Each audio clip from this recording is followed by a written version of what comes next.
was, and we're gonna try this whole Paragon Prime Q&A thing that we tried to do last week, but it didn't really work out. So we're gonna try it again. He's gonna ask me some questions. Hopefully, it'll shed some light on my project and my character and what I'm trying to do with it. And yeah, we'll just go from there. How's it going, Gilly? What's going on, Ron? Thanks for having me back on, and hopefully, you sure you got everything good, ironed out? You I good hope on that? so.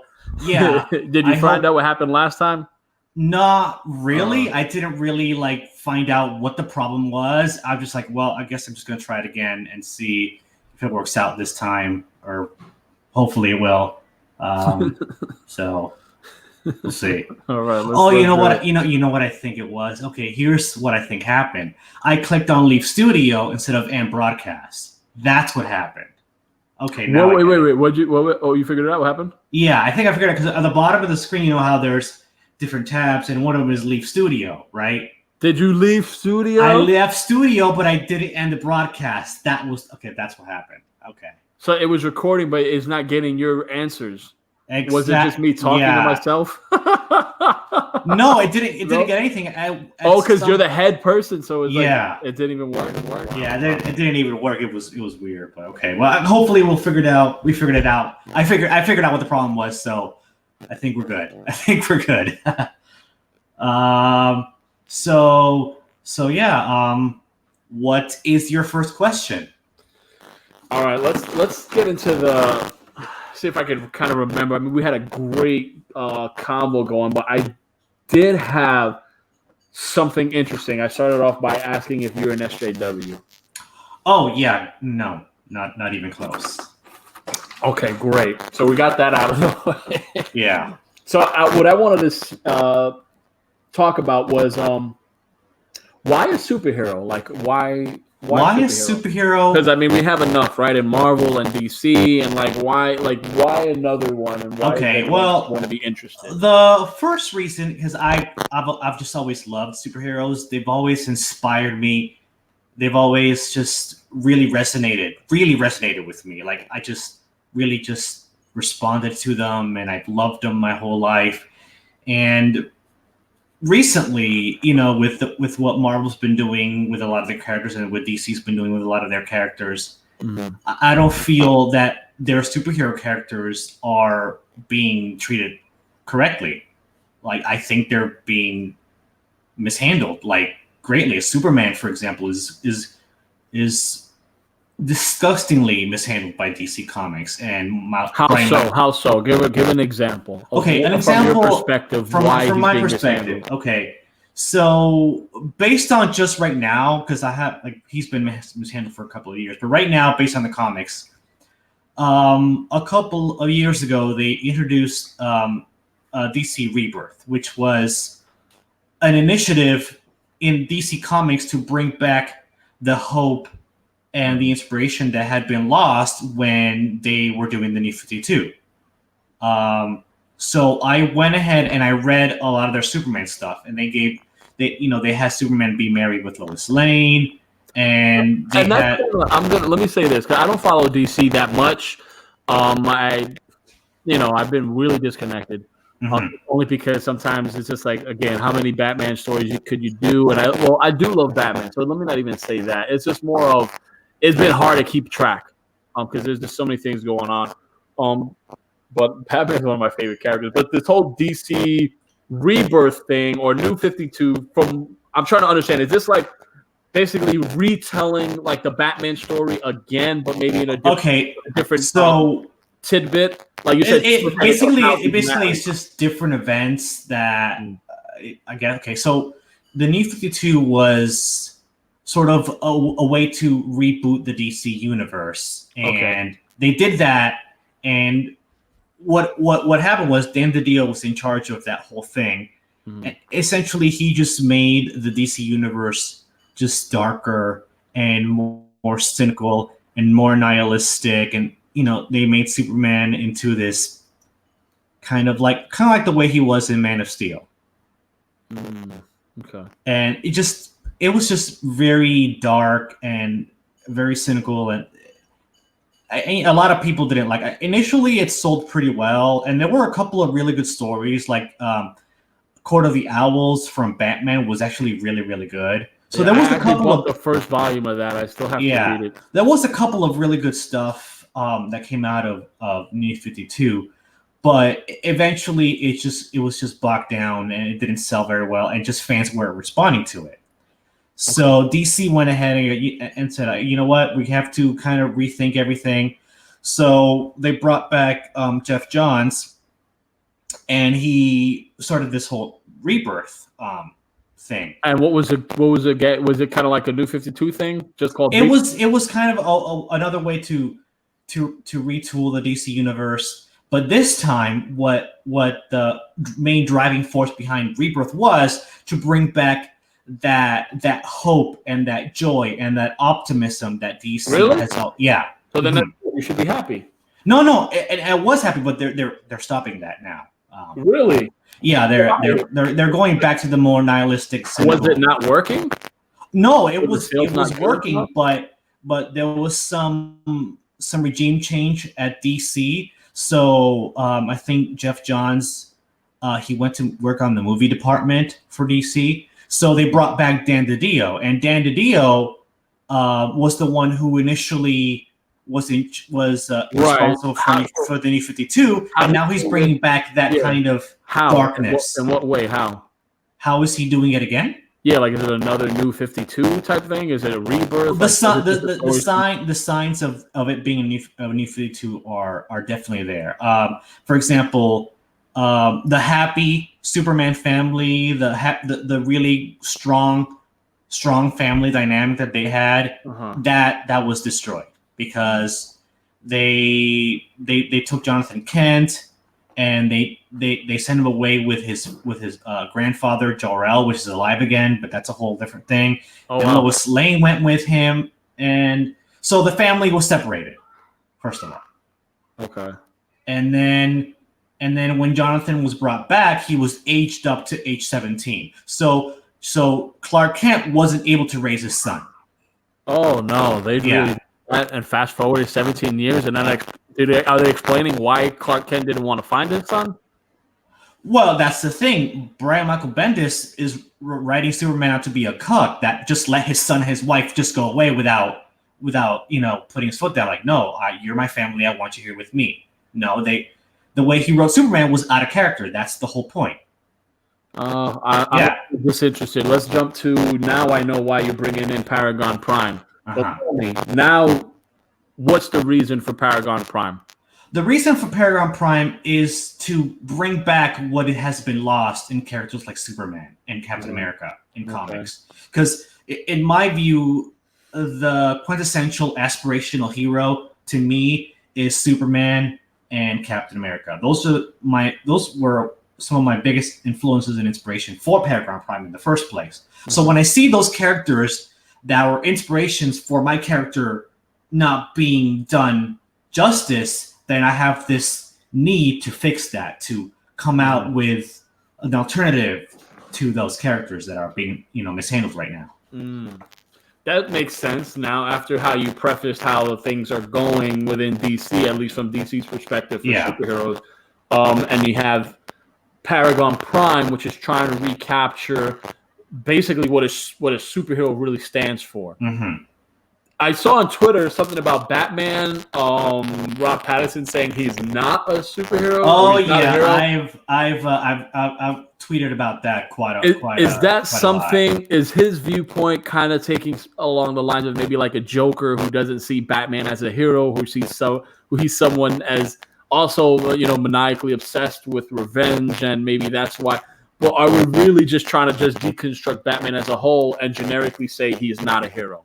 That's essentially Pattinson's comments made it seem like he's just, in the same boat as, Frank Miller or Zack Snyder about Batman. And he's not a hero, that he's this crazy, morally ambiguous vigilante. And I don't see Batman that way at all. First of all, Batman is a genius, right? We understand he lost his family. So let's look at what makes him Batman. He lost his family, and he wanted to do something about it. Right. Okay, so the way that I see Batman is doing what he's doing. He became Batman to prevent anyone from the trauma and the loss that he suffered as a child. That's his whole motivation. That's what made him don the cowl, right? Yes, yes. So there you go. So someone who puts their life on the lines to save others, to help others, to keep others from the same pain they felt. That's heroic. Yes. I don't know how to say it's not heroic because exactly. Again, you could find you could take anything in the history of Batman comics and find something and say this is why he's not heroic. But that could just be an instance, and it also could be something that doesn't maybe apply directly to canon, or maybe it could be something that has more layers, but the surface maybe shows something, and you're trying to twist that narrative. Yeah, a lot of people like to think of Batman as this, dark, brutal anti-hero. I like to see him as a stoic, dark hero, but he's still a hero. He's still heroic, and he's still selfless. Put fear into the bad people because bad people put fear into the innocent. Does that make any sense? Yeah.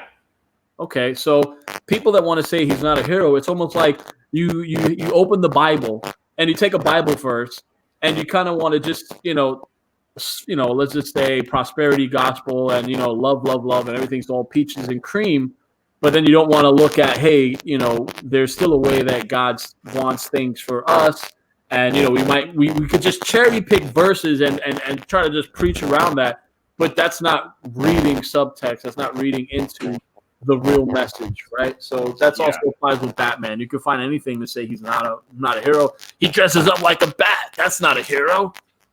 Yeah. So the bat who skulks in the night would be a hero. Like I get you could say that, but if you want to look at what makes him Batman, we just uncovered a bunch of reasons on why he is a hero. Essentially, these are the reasons why I want to do Paragon Prime. Because I just basically you want to create your own superhero universe, and you know that you want to give hope, and you want readers who feel the same way to find Paragon Prime. Exactly. That's my main goal. That's my main driving force. All right. So, what's the time period in Paragon Prime? Is this contemporary? Or is this like in the 40s? It's contemporary. I don't want to set it in current year, so I'm going to set it like maybe 3 or 4 years into the future. So, like we're looking at 2023 or 2025, kind of. Okay, I like that. So it's time frame. Yeah. And so is this going to be woke in any way? No. Okay.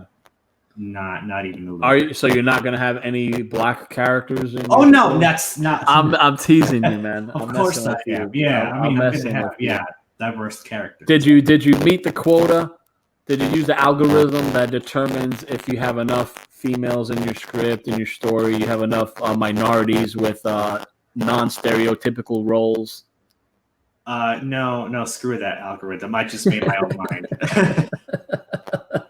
The way it should be, guys. When we create comics, we create things that are going to be our vision. Don't mess with our vision. That's our freedom. Don't come out with a list of checks like, I got to have this many people of this. And don't mess with artistic freedom. Don't mess with creative do what you want to do and forget about everything else.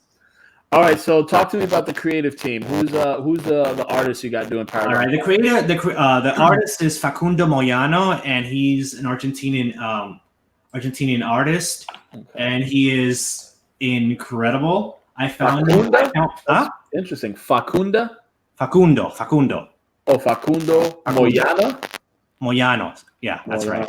If you say it, with the Spanish accent, it sounds like Facundo. It sounds Facundo Moyano. Facundo Moyano. Yeah, just like that. Interesting, cool. And he's Argentinian, and you found him on ArtStation. Believe it or not. Very cool. It's actually a much better website to find artists than DeviantArt, because on DeviantArt you get a lot of the weird, creepy art that you don't want to look at. On ArtStation, it's a lot better and it's way more professional. The artists are way more professional, way more talented, in my opinion. Although he also has a DeviantArt page, but I found him on ArtStation, and he's incredible. He's really, really good. So basically, since you're setting this in 2020 something, is this going to be like in a fictional city, like a Gotham City, or is it like No, a New no. York City, like Spider-Man, like it's Yeah, actually I took cues from both DC and Marvel. Now, I've always been a bigger fan of a superhero story taking place in a world that mirrors our real world in the most possible way. So I'm setting this, in a real city that exists, like Washington. This takes place in Washington, Yeah. D.C. Would it be like I like doing this too? Like I'll create like a fake city within a real city, like I don't know, Broken Falls, Washington, where it's not really. Is there Broken Falls, Washington? I doubt it, but like there's the state of No. Washington, right? But No, so this takes place in Washington D.C. With the White House and the president is So involved. you're really hitting an American, all American tale. I can see Yeah, the Captain America influence at work here. So that's yeah, So definitely. Facundo Moyana, he does the art. What else is he? Do you have someone who does the colors? Do you have a He letterer? does he does the colors too. I mean, he did all the colors on all the art pieces that I posted on Twitter. Okay. So I don't see any reason why he couldn't. His colors are really, really, really like vibrant and good too. So I don't feel like I need to find a separate colorist. Okay. So So okay, you got a great Swiss Army. And my editor, I gotta sing my the praises of my editor.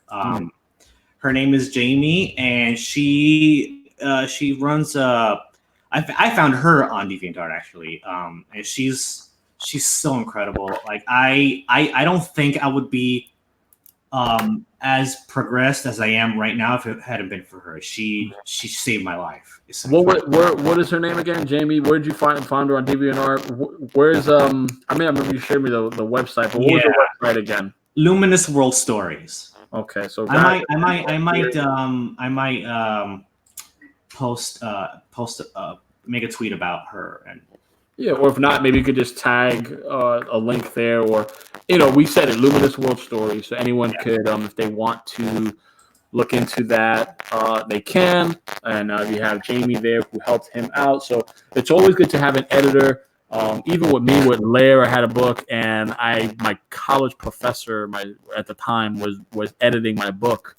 And helping me, so that can definitely challenge, and you can learn a lot, and a lot of what you learn you take into your new stuff. So the editor role is very it's still important, but like I didn't really know how important an editor was until I found her, and what she did for me and what she did for the project and how much she helped me. I'm like, holy crap, how did I get along without an editor before now? It's insane. No, you need that. But again, when you get to a certain point where you kind of know how you want to do your stuff, the editor is still excellent.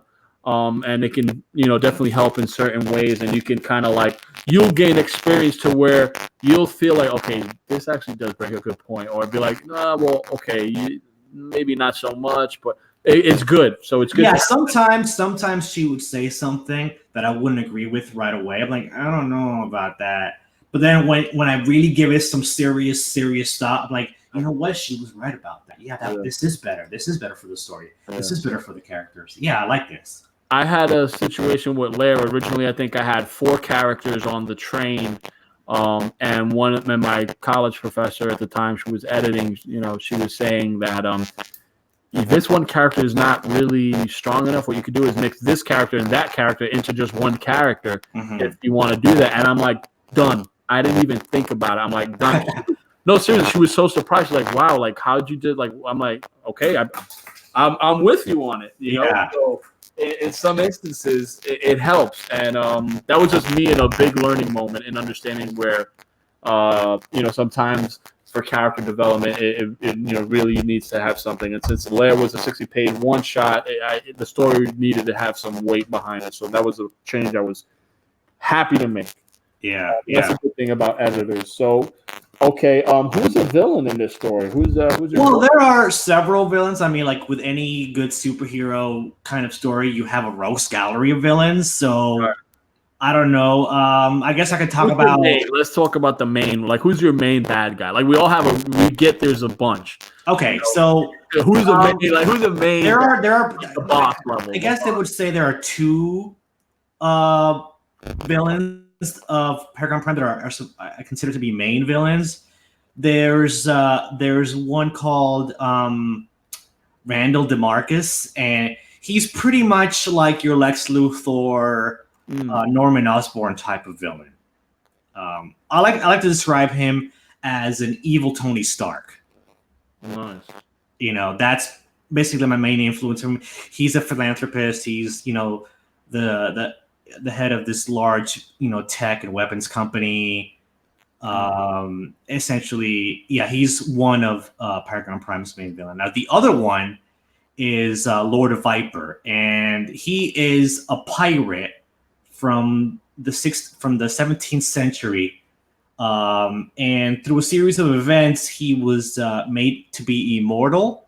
Mm-hmm. And now he runs a terrorist organization, a lot like Cobra from G.I. Joe or Hydra from Marvel Comics, like that. So those are the biggest threats to Paragon Prime. Those are the ones that give him the most trouble. Those are his main villains. Yeah. Okay, so I feel like you have a pirate around in this story. I don't know. I feel like a what? A pirate. A pirate? Yeah. You like that? I love that. I feel like you have a pirate in your story. Yeah. What's his name? His name? Lord Viper? Wait, am I missing something? Okay. Wait. Yeah, I suggested. Yeah. You need to put. That guy sounded really cool when I remember him the first time. You got to tell me a little bit about Lord Viper right now, please. Yeah. You want to know more? Give the fans a little something, or the readers, or give them like what a little backdrop on the Lord Viper. Okay, so Lord Viper, he's a pirate, and he's just this ruthless, just cold pirate with no mercy, and he's, you know, and what happens is he finds himself in the Bermuda Triangle, and somehow he's transported to the center of the earth, and he finds a civilization of people living under there, and they've discovered the secret to immortality. So he manipulates his way into acquiring this gift, and that's how he becomes immortal, and his crew and a lot of it. That's pretty cool. Yeah. I like the whole Bermuda Triangle. I like finding like the real treasure there, for immortality, and just seeing how they survived all through time into the current world. So I think that's an interesting character. What makes him a formidable villain. So tell me about Paragon Prime. What's his since you're going along the lines of traditional superhero. We have a Peter Parker. We have a Clark Kent. Duncan Dobbs. Duncan Dobbs is our hero. Yeah. I actually like it. I wanted to go with that classic kind of. So tell me a little bit about Duncan Dobbs. How does he become a superhero, and why can I relate to him? Okay, essentially, the reason that the way he becomes a superhero is through an accident, because he's an inventor, and he invents this energy source that he calls prime particles, right? So I don't want to give too many details away as to exactly how the accident happens, but let's just say an accident happens with his experiment, and his body is infused with these prime particles. And then that gives him superpowers. He has enhanced strength. I would say his strength level is around the same as Spider-Man, at least starting out. It might grow later on in the future, but for right now, it's about Spider-Man's level. He's enhanced intellect. He's smarter. He's able to problem solve a lot faster. He's faster. He's more agile. He's more responsive. I guess essentially he's like Captain America with super strength. Okay, so he's not invincible like a Superman. No. He can get shot, and he'll heal a lot faster from like gunshot wounds and stuff, but he can still be killed by guns and stuff. So Okay, so I like this. There's he's not. Yeah, I don't want to make him OP. I don't want to make him, just super broken and super powerful. So You mean like a Mary Sue? yeah, exactly. I don't want to make him again. Oh, wow, Yeah. interesting. What's the male counterpart of a Mary Sue? Gary Sue, I think. Is it really? Yeah, I think so. I think so. Yeah. I'm glad I asked. So okay, he has superhuman strength. That's pretty cool. So I kind of want to say the superhero will be reflective of our world today. No. Uh-huh. Yeah, so that's a good thing. It's a couple years in the future. Yeah. What would you say? Like, we kind of got bits and pieces here. Let's just say I'm a publisher, and I'm very prominent, and you feel that your book would be an excellent fit for my catalog, and you're gonna pitch your book to me. You got me cornered in a bathroom. What would your pitch sound like? Okay, well, basically, I would say imagine golden age heroism in the modern age. That's essentially what Paragon Prime is. It's Dude, that's amazing. You touched it up from last time. yeah. Wow, that's amazing. So I have two lines I like to use. That's a really good one, and also another one that I like to use is "The world is prime for a classic hero." I like that because it has the word "prime" in it. So that's fine. They both work. As far as the pitch, the world is prime for a classic hero. I mean, okay, but I like how you like. Remember, I'm just saying that as far as the pitch, when you say golden age superhero or golden age heroism in a modern world, or a modern era, that's enough for me to get it. Mm-hmm. And then you can say your tagline is "My superhero is Paragon Prime. The world is prime for a classic hero." Like boom, that's it. You nailed it. So it's excellent. Yeah. That's what I'm going for. That's my main driving force. So real quick, just tell me your idea for your crowdfunded campaign for Paragon Prime next year. What you hope to achieve. Okay, so let's keep it just to the campaign because we can initially the first campaign that I want to do next year is going to be just a single kind of issue. Just a single 24, 26 page issue that introduces the character. It's a really cool idea for a little story. And then once I finish that and I fund that, then I'm going to go into doing like a large, 100-page graphic novel that tells the origin story of Paragon Prime. And I'm working on that script right now. Okay. Yeah. And then after that, I hope to find some way to do an ongoing comic book series. So you want to start with the one shot and then kind of go to like his origin story. Yes, that's initially the plan right now. We're not going to know his origin story. We're going to just know about him, but we won't get true first issue origin. We won't get that yet. Not yet. Yes. Okay. How many pages you feel for the one shot? Are you envisioning? For the one shot, between 22 and 30, around there. That's beautiful. It's keeping it realistic. Yeah. Not overwhelming your artist. Because again, you got to understand, like you might have an artist, but you don't know what other stuff he has on his platform. Yeah, he's actually working on another comic book right now. It's called what's it called? Let's see, the Prodigies. Yeah, it's actually he's working on a comic book about a team of Argentinian superheroes, that Argentinian superhero universe. Okay. So that actually looks really really cool. Actually, I want to see if I can get the comic because it looks really cool. Could you send me the link through Facebook? Can you? Yeah, totally. I can send you his Deviant art link and his ArtStation link if you want to take a look at his art and stuff like that. Yeah, just because I want to. You said it's in Argentina, so the comic book is in Spanish, no? I would assume so. Yeah. I always had this idea, like kind of like read these stories and then translate them in English because a lot of them aren't being done, and I feel that's just actually, you know what? Yeah, that actually if you want to reach out to him and see if you can do that, I'm sure he'd totally be into that. Yeah. So please, just because I think I'll just get more cool stuff out there eventually if I ever get to the point where I could entertain this because I'm not in that position yet, but I always like the idea of just, translating and putting stuff out there. So I think it'd be cool. So I think it would be that link. Yeah. Yeah. And I have a diverse cast, Okay, and I do it in a natural, organic way, not in a forced, tokenized kind of way. basically you're not selling out your story. That's another thing as a comic book writer. What we guys do, we never sell out our story for propaganda. Never. And we organic to the story.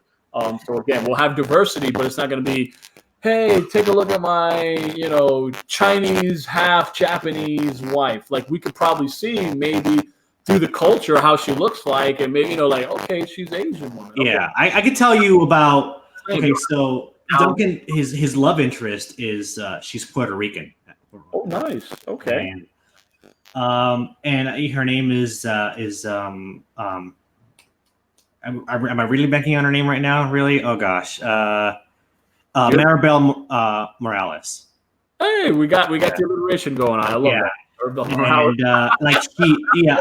And I'm gonna make her like a complete bombshell. I'm not gonna shy away from her being super hot. I'm not. Make her super hot. Just make sure that there's some elements in the story where we're probably expecting her to be like whatever, but we could probably see, okay, she's more than meets the eye. Oh, she's gonna be an amazing character. Like she's organic way, right? She's gonna be an incredible character. Really likable, really down to earth, just really, really awesome character. I want to have the iconic status that characters like Mary Jane Watson or Lois Lane has. That's what I'm shooting for her character. Amazing. Yeah. And I have other superhero characters that are going to show up. I have this speedster called Runaround that I created. Okay, I like that. That's not too cheesy. Cool. And then I have this kind of like this cool ninja chick called Night Dragon, and she's going to be a really, really, really cool character. Did you just call her a chick? Maybe. Did I? Oops. You sexist. I guess so. Oh no. Well, guess what? I'm not going to apologize for it. Forgive me, man. I gotta throw in a joke every now and then. Yeah. Because, I mean, again, this is the kind of the world we live in where someone might just be offended that you called her a ninja chick. Well, if that's what she is, and her name's Night Dragon. So how about that? I bet you didn't expect her to be named Night Dragon, people, right? Yep. So that's interesting. I like what you're doing with Paragon Prime. I think you got a cool world here. I'm excited.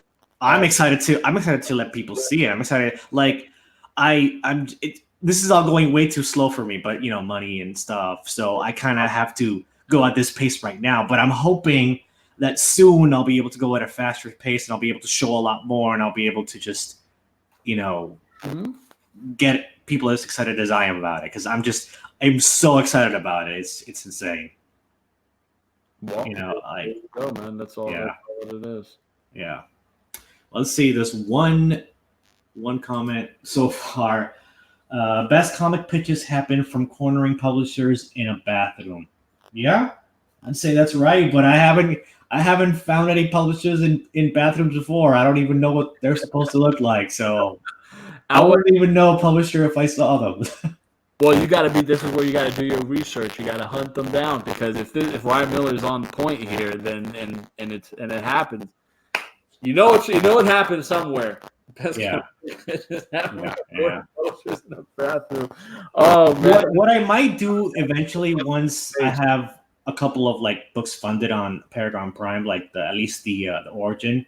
Yeah. What I might do is because what I want to do is I want to create this superhero universe, like something like a DC universe or a Marvel universe where it's just this rich universe full of other characters and other superheroes. What I might do is I might actually go on Twitter or Facebook or somewhere and like kind of put out kind of like, do any of you out there have any superheroes that you want to join a bigger universe? And I will kind of put that out there. Do you think that's a good idea? I think it's a pretty good idea.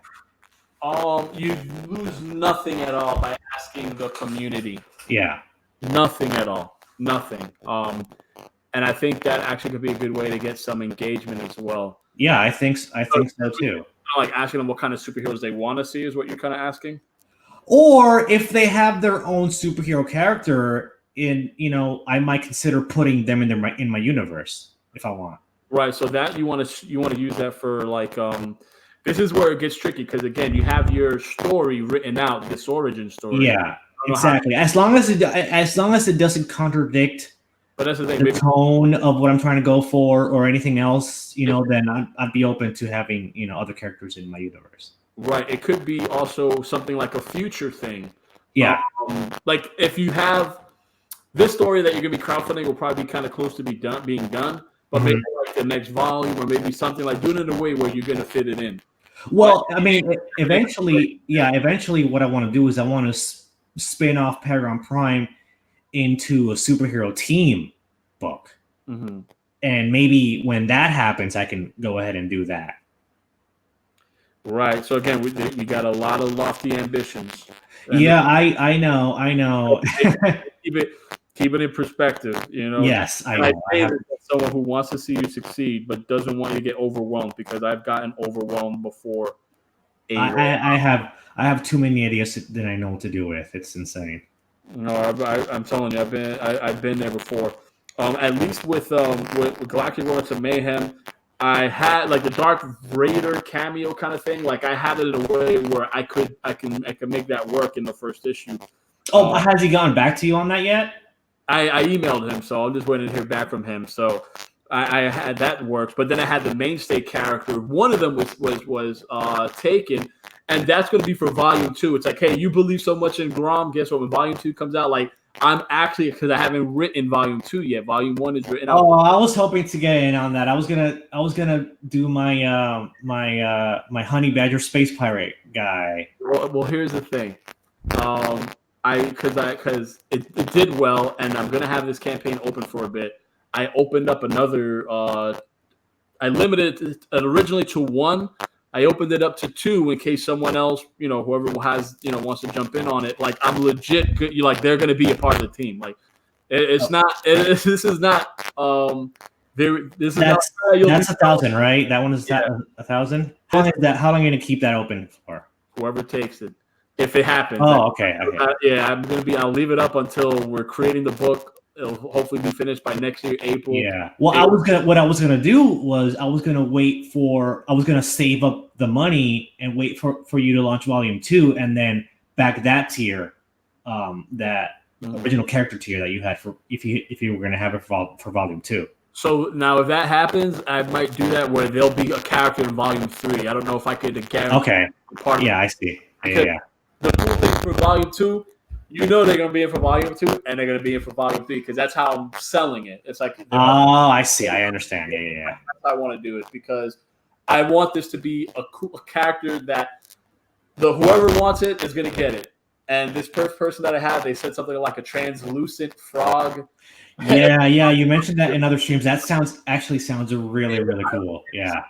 By this person telling me all this. I'm like, are you serious? Like, it sounds so much fun. And I know the direction I want to go with Volume 2, and I can see them and how they describe the character. They're like part of the team, but then they're also like so hateful in a way where just like they're like go their own way and they come back. It's kind of like a back and forth thing, but I could fit that character into what I'm trying to do for the next volume. And the thing is, if let's just say you put your character in there, the Honey Badger, now their attitude in there, and how you tell me their name, or how you tell, like, if that happens, I'm thinking of how I'm going to integrate them in this story to fit my overall arc. So I want to honor that, and I want to honor someone putting in $1,000 because that's a lot of money, and I'm not just going to just cheapen that. Like, you're going to be a main character. It's just, and you can't have like 5 of them because again, this is where like exactly. You don't want to get overwhelmed. I completely understand that. You can't please everybody. You can't accommodate everyone. I completely get that. Yeah. And like how your editor says, these characters won't be strong enough. You might have to cut some characters. So that's why we have 3 in our team, and I go by the Ninja Turtle blueprint. You can have a Casey, and you can have an April O'Neil. So and if you can fit that with 4 turtles and a Splinter, like the characters could work. So I just left it to 2. For that reason, so I could give that character every bit that they. What? I'd be happy with like my Honey Badger Space Pirate being like a background character in a scene that takes place in some kind of spaceport where a bunch of ships or something like that. Yeah, because then they'll exist as they'll be there. It probably won't be how you envisioned it, but they're going to be in the they're technically they're in the universe. Just Yeah. So they're being immortalized. So definitely that. Yeah, and now I'm all obsessed with the Honey Badger Space Pirate idea. Now I can't let it go. It's a cool idea, and again, let's see. I get it, man. I get it. It is a cool idea. Nah, I'm just kidding. You don't have to worry about it. Dude, you're making me worry right now. No, you don't even have to worry, man. Don't even stress it. It's a good idea, my friend. But it's getting close, at least for me, quitting time. No problem. Yeah, this was great. I really appreciate this. Thanks for helping me out because I get really nervous in making videos by myself. So making live streams with other people or videos with other people where I can talk to someone else is a lot easier. I do have to get over that fear eventually. I know this. It takes a while, dude. Trust me. Yeah. Don't feel bad about it. But it takes a while. So just take your time with it. And I'm willing to help you as many streams that we can do. You know how you just reach out to me. Mm-hmm. I appreciate it so much, man. Because I get it, man. All right. Well, this was fun and this was very informative, and I was able to say what I want to say and express what I want to express. So this was a success. Hey, to more success. Yeah. You got your success, so I'm like super happy for you. Like seriously, like I kind of want to. I kind of want to talk to you about maybe, like getting the $40 tier, like getting a refund and then backing the $40 tier if you know how to do that at all. What's to get the Mona Lisa pinup and then the MP3 and then the digital version? I think that's included in that. I think people have done that where they see them refund. Now since the campaign's locked, I would just have to issue you the refund and then you just reback. Okay. How long are you going to keep it on demand? It's going to be on demand while we're making the book. It's going to be a long while. Okay. So you know what? We'll do that on next Friday. This coming up Friday.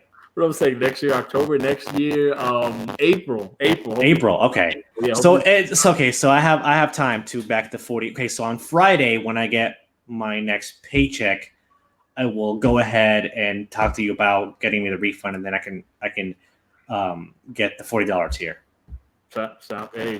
Sounds like we have a plan. Yeah, sounds good to me, man. All right. Well, thank you, Ryan Miller, for joining us. And this was great. Okay. All right. Well, we'll see you next time. Bye, everybody. Till next time. Later.